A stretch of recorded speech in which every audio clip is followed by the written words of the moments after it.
Get up.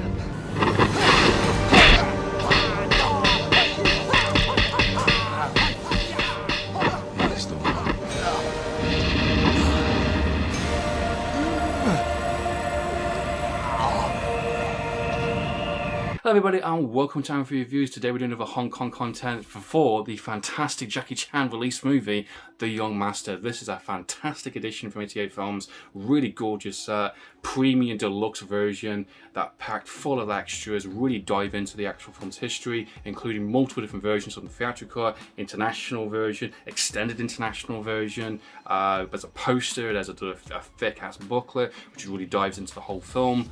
Just a really gorgeous edition. I have done a video on this version already if you want to check that out, if you want to see a bit more detail into it. But this review, I'm going to be talking about the film itself and a little bit about this Blu-ray box set. So let's talk about the brilliant 1980s Jackie Chan directed and starred The Young Master. It's time for some more Jackie Chan awesomeness, and this film, The Young Master, is not only directed by Jackie Chan, it stars Jackie Chan, it is produced by Jackie Chan, it's choreographed by Jackie Chan, it is edited, assisted by Jackie Chan. This is a fantastic, phenomenal achievement within his career. Before this, he did Fearless Hyena, which I think is one of my all-time favourite Jackie Chan films. I think that's an absolutely incredible movie, definitely within my top 10 Jackie Chan films of all time, an absolutely mind-blowing, brilliant film from him, and that really works with kind of blow-away movies. This is a fantastic change of period in terms of his kind of career and where he was going into in terms of different Hong Kong cinema. This is the absolute tipping point within Jackie Chan's career, going from low-A films all the way to Golden Harvest, and the amazing, incredible, insane backstory that was behind that in terms of what was going on with triads and contracts being ripped apart, and the special features and the booklet really dives into kind of what's going on behind the scenes and how this film was made. Golden Harvest, of course, is the brilliant kind of company that made some of the best kind of Jackie Chan films ever, alongside other many kind of brilliant Hong Kong movies. They were kind of pioneers in a sense of really doing big budget, really fantastic, free range kind of Hong Kong movies that were really embracing the modern era.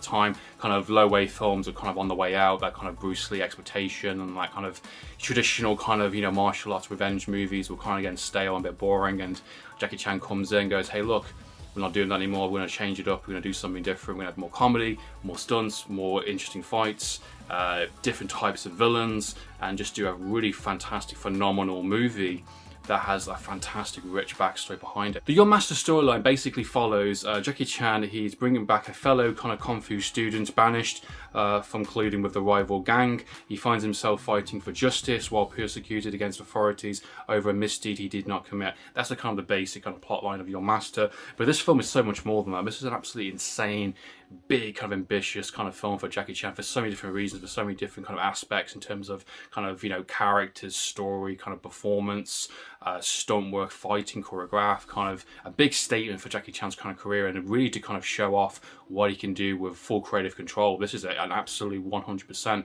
Jackie Chan film that has been going through the ropes, who's been going through different directors, from John Woo, from Lo Wei, multiple different people, you know, Drunken Master, Snake and Evil Shadows, and this is his chance properly, I would say, even more so than compared to Fearless Hyena, which I think is a fantastic movie. This is him in his element. This is him going, okay, let's do whatever I can possibly throw at this film and we'll figure it out in the editing. And this is really ambitious. This, reportedly, according to the extra, this is originally meant to be a 3-hour movie. He trimmed it down to 2 hours. There's so many different cuts of this film. It's absolutely crazy in terms of the work print. There's, of course, the international version. There's the export international version, Japanese cut. There's the Western versions that kind of been butchered alongside on VHS and DVD. And of course, there's the traditional kind of, you know, Hong Kong version, which is on the actual Blu-ray and many other kind of cuts as well. So the film has been through definitely a lot of process and kind of figuring out, and one of the interesting aspects on the Blu-ray talks about that, because Jackie Chan is also directing and filming himself, he overcompensated in terms of the fights and the footage. He added more scenes, he did more, he added a lot more just to kind of get himself in the film more and to kind of see what in the editing we can craft a story. And the fact there wasn't much of a script, there's kind of outlines for ideas in terms of fights, in terms of, you know, comedy moments, in terms of plot lines and stories. There's a kind of like a basic kind of thin layer kind of plot going on in terms of the overall approach. But in terms of the editing, you know, it's absolutely incredible how they managed to pull this off, because this is a very kind of multiple different films in one kind of experience. The Unmastered, I would describe it as kind of like the best of everything from Jackie Chan. You got a little bit of Drunken Master in there, you got a little bit of Felix Hyena, you got a little bit of Dragon Lord, you got a little bit of everything. This is his kind of mix-mashing ideas with comedy and action and stunts, and it's just a really incredible showcase of what he's really trying to capable of and what he's trying to do with this film. And the storyline, I think, is actually really well done as well. I think it's a really good, investable kind of story. It basically plays an orphan that is raised from this kind of martial arts academy with his brother and many other kind of pupils. The Grandmaster's taking him in and basically trying to teach them martial arts and, you know, teach them the rights and wrongs, the morals kind of thing. And, you know, this has a beautiful, fantastic opening sequence.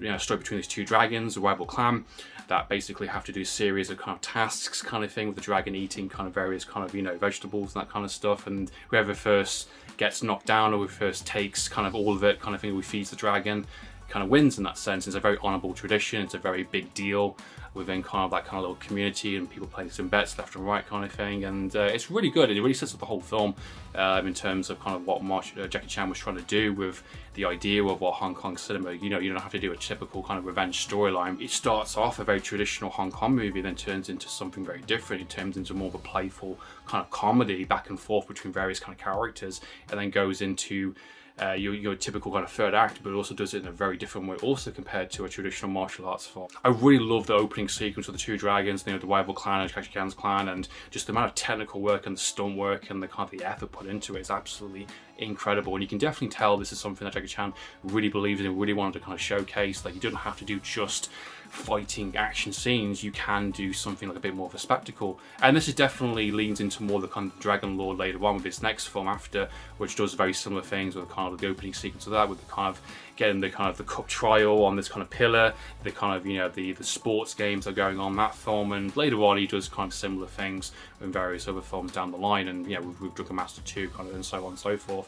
So he's definitely straight away demonstrating a fantastic tradition, an honourable tradition within kind of Hong Kong, while being very exciting, very engaging, very interesting, and very a lot of work. You know, that entire sequence, that was not easily put together. It clearly took a lot of effort and a lot of time and patience to kind of make it a really interesting kind of sequence to open the film up. And after that sequence, he kind of loses from the rival gang. Basically, his brother's kind of, you know, gone over to the other side, and kind of he wants to make money. He's kind of playing around in that sense. He's kind of a bit fed up of the kind of the Grandmaster's kind of teachings. And Jackie is the younger brother, so he's looking after him kind of thing. He's not really that cocky to begin with in that sense. You know, typical kind of 70s Jackie Chan movies.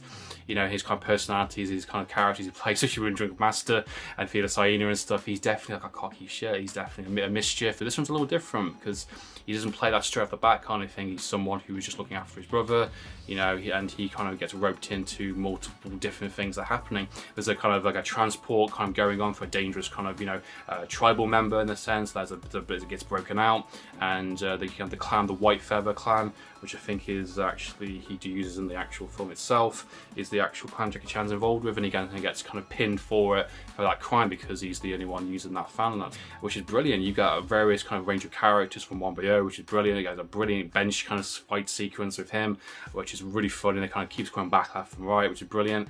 You got a brilliant continuation of sequences and comedy and action with the kind of law enforcement officer that's going after him, you know, within the house, which is really funny with this kind of like pipe he won't break, and he keeps on getting this kind of sword, this kind of really nice kind of golden sword. He's kind of constantly trying to kill him in a sense, and Jackie Chan's really kind of like on the fly, kind of having fun messing around with him. There's a lot of really cool element to kind of the practicality he does kind of thing, that kind of the idea of kind of taking the piss and, you know, being injured and doing his typical kind of mannerisms that you would expect Jackie Chan would do with a situation. So when you get that sequence in the house where he's kind of throwing everything and he's going backflips in the sense of the kind of the wooden chairs or the tables and the stuff, or he's doing bits of comedy or bits of kind of smack talk in a sense with the kind of adversary, it's really engaging, it's really fun, and it's exciting to see on screen. And it's nice to have a balance of that kind of serious nature but with a bit of light-hearted comedy. It's kind of playing to the strengths of what Jackie Chan wants to do. He wants to make fight sequences not just serious but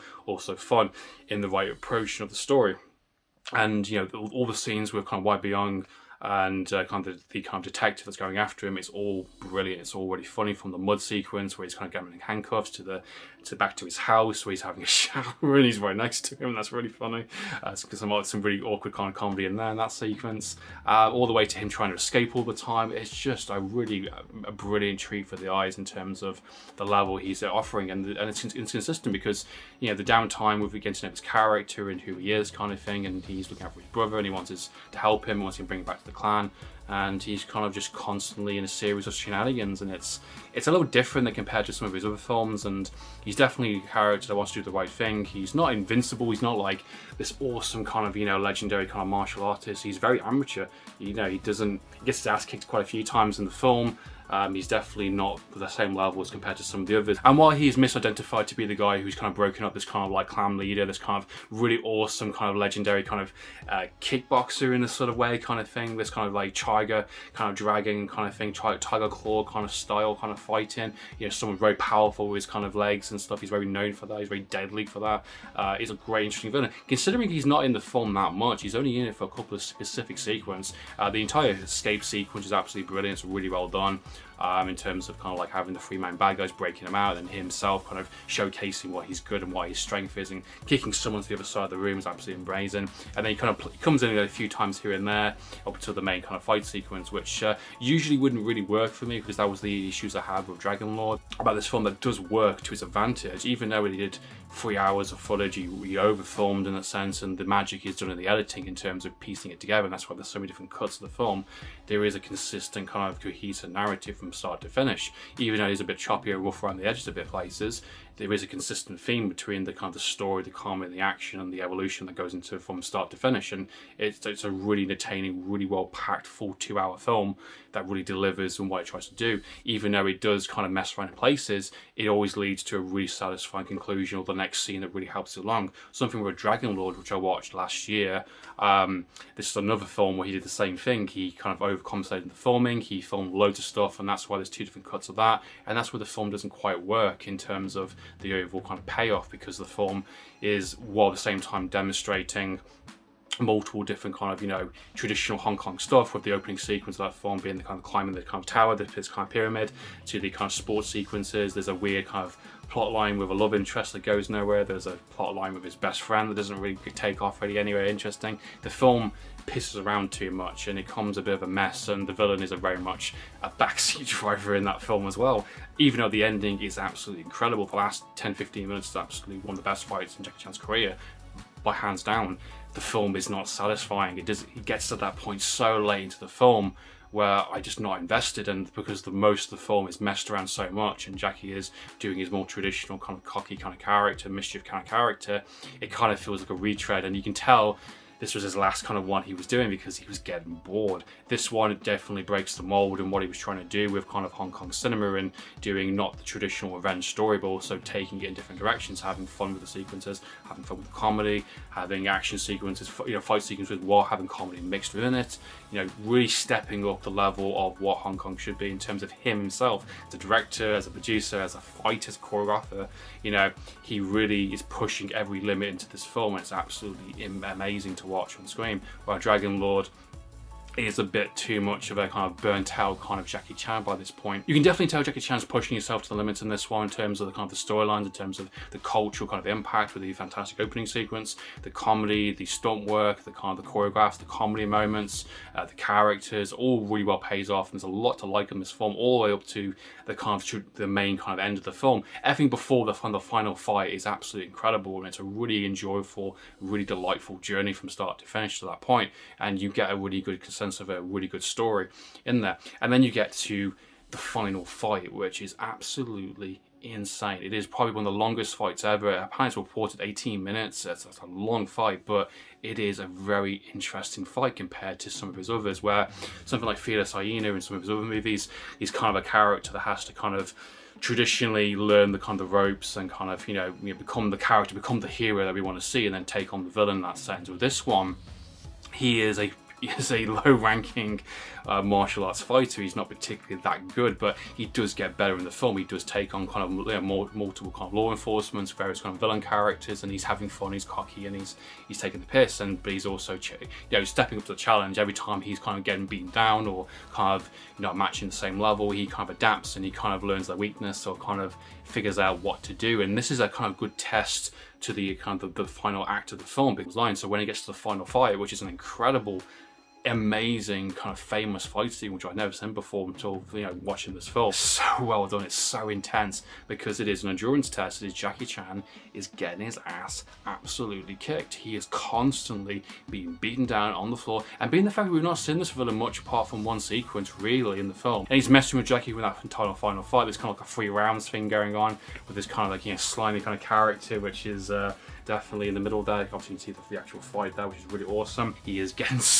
tired, he's getting thirsty, and this is like a really like intense fight because it's almost a beatdown for most of that fight, for the proportion of it, but at the same time he is learning his weaknesses. He's learning that he is kind of his left foot is kind of one of his strengths. His arm is something that he uses quite a lot in terms of kind of taking his opponents, so he has to kind of weaken those parts of his body and kind of get him tired, and he keeps going back despite on the brink of fucking collapsing and passing out. He keeps going back for more, and he constantly is that overcoming that kind of pain. Once you've overcome that pain, you're just invincible, and it's almost like a Matrix moment where he's literally wired up, and I'm expecting that moment in the Matrix.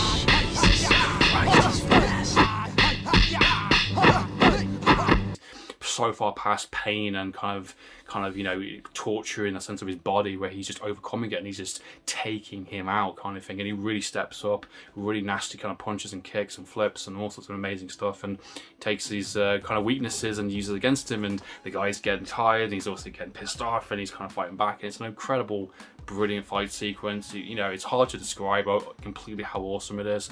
Go and watch the film, go and see it for yourself, but the final fight between Jackie and this villain character is absolutely incredible. It's a really good payoff to the style of what Jackie Chan is doing for this version of the film in terms of this character and how he gets to that point, because it is an underdog character, it's an underdog kind of story, and you want him to succeed, you want him to defeat the bad guy, and you're so invested.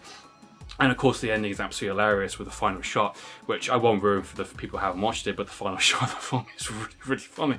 And it reminds me of something very similar to kind of like a Drunken Master in that sense, or Fearless Hyena in that sense. He's going out with a laugh.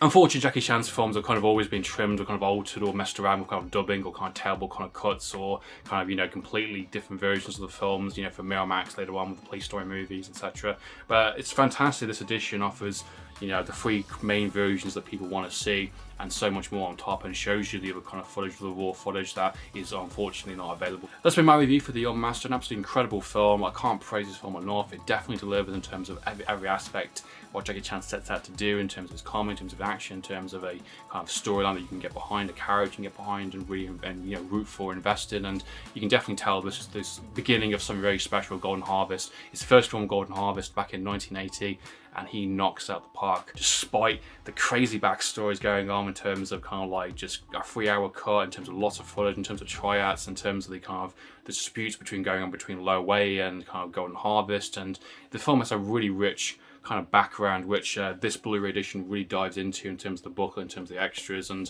obviously, if you don't know, Jackie Chan was under contract with Lo Wei Films, making films with them, and he managed to kind of get loaned out a few times with films like Drunken Master and kind of Half a Loaf of Kung Fu, and he played villains and other characters, and people recognized how good he was as a kind of on-screen presence. He was something different compared to Bruce Lee, and other people saw that Lo Wei was a little bit greedy and wanted to keep him on, and they managed to find ways to kind of get him to Golden Harvest and kind of broke up that contract. But also Lo Wei was not happy about that and tried to get him back and trying to stop him from making films, and there is definitely a compromise in various kind of places here and there. But it's a really rich kind of interesting background, while on top of all this craziness going on in his life during that kind of very moment, with contract disputes and different people wanting him in that sense, because obviously he's a big star, upcoming star that's really selling these films really well. And this film apparently was #1 on the box office. This sold so well and made so much money that people wanted every piece of Jackie Chan they can get in a sense, and that's really incredible.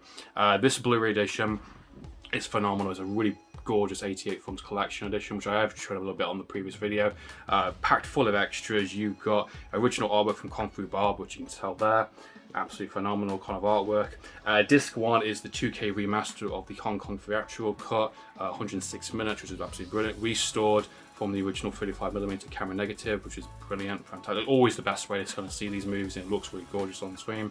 Of course, you've got the original Cantonese mix. You've got the Cantonese mono, home video mix, the kind of English 5.1, new and exclusive custom audio option featuring the original Cantonese dialogue mixed in with the alternative soundtrack for the international version. So basically, if you like that kind of Jackie Chan song Kung Fu Fighting Man, which is in the international version, you can have it actually in this version, which next time I'm watching, I'm definitely going to be doing that, because that track is just really, really funny, and it's really good to have a traditional kind of Jackie Chan kind of singing track at the end of the film. I'm just used to that, we can't police story onwards kind of thing. You also get some new and exclusive extras. You get kind of looking into the actual... Rick Baker talks about the Your Master, which is always good. I love Rick Baker's kind of interviews. Every time I see a Rick Baker interview on these editions, he's always very passionate, it's very insightful, and he kind of really praises a lot of these films and how he grew up with them kind of with VHS, or how he saw it back in the day kind of thing. So Rick Baker's always a good kind of insight into these films. You've got the Art of the Cut, which is editing the Young Master, which is about 20 minutes. Really good insight into kind of the different cuts of the film, so it only narrows down to what you're missing, and how extensively they kind of did these kind of cuts between the work print, the 3-hour cut, the international version, and so on. So really good little extra there, which is going to give you a bit more insight into kind of the edition. You've got the extended fight sequences, reconstructed and previously unavailable fight sequences never before seen, which is always really good. So you get some of those. I think it's basically the kind of the breakout between the kind of the main villain character. So there's a bit more of an extended kind of fight sequences in that kind of moment, which is really cool. The extra moments are really good, and it's a nice little extra, but it's not needed really. I mean, the fight sequence itself is really awesome, but it's just a little bit more, which is always good to kind of see a bit more. The Cut Master collection of rare deleted scenes, extended and alternative footage. It's kind of an old extra Jackie Chan, kind of talking about the various kind of different cuts and different kind of alternative versions, mainly with his brother, kind of talking about in the kind of the martial arts kind of just the arena in that sense, the kind of dojo. You've also got an extra scene with the brother with how he handcuffed him to kind of his leg in that sense, which is an extra scene within a kind of a diner sequence, kind of like ordering food and gets into a little bit of trouble there. It's really good little extras. It fills in a little bit of continuity errors kind of thing in places. It's not massive, I didn't really notice it apart from 1 or 2, but it fills in some of those gaps and why it's not available. You also got archival kind of interviews with Jackie Chan. You've also got the Master interview, the Grand Master himself, with kind of various kind of stunt coordinators and various kind of people. Within Disc 2, you also got the Hong Kong trailers, Japanese trailers, the English trailers, the US home video trailers, so lots of different marketing, different trailers, which is great. Disc 2 is the international export cut, 90 minutes. Restored especially for the 40th anniversary of the film. This version was attained by Golden Harvest for audiences outside of Asia. Classic English dub with alternative soundtrack featuring Kung Fu Fighting Man performed by Jackie Chan in English, which is great. Then you've got the extended export cut, which basically is the Japanese 1981 version that was released on the 21st of March 1981 by a different kind of studio, which is very interesting. So there's much more, slightly shorter version of the film, just a bit more, has a few different scenes involved in it, which is interesting as well. There's basically a lot of extras talking about that edition as well, also in the film, which is great. And a mixture of kind of audio commentaries and different tracks and all sorts. On top of that, we also get a really thick-ass booklet, which is absolutely incredible. Just to kind of see at the extent of this, really talks about not just about Young Master, but also about what's going on behind the scenes. That's been my review for the Young Master film and the actual Blu-ray release itself. I hope you enjoyed watching this video. I hope it's found it insightful and helpful. Have you seen the Young Master? What did you think of the film? Please comment down below. I'd love to know your thoughts and opinions. I'm really enjoying watching some brilliant Jackie Chan films, first time ever seeing it in the kind of 4K China transfers. I'm really looking forward to watching Snake and Needle Shadows, which I'd never watched before, and some of his other films down the line. That's been my video, guys. I hope you enjoyed watching this review. In the meantime, it's Amphlett Reviews. Signing out.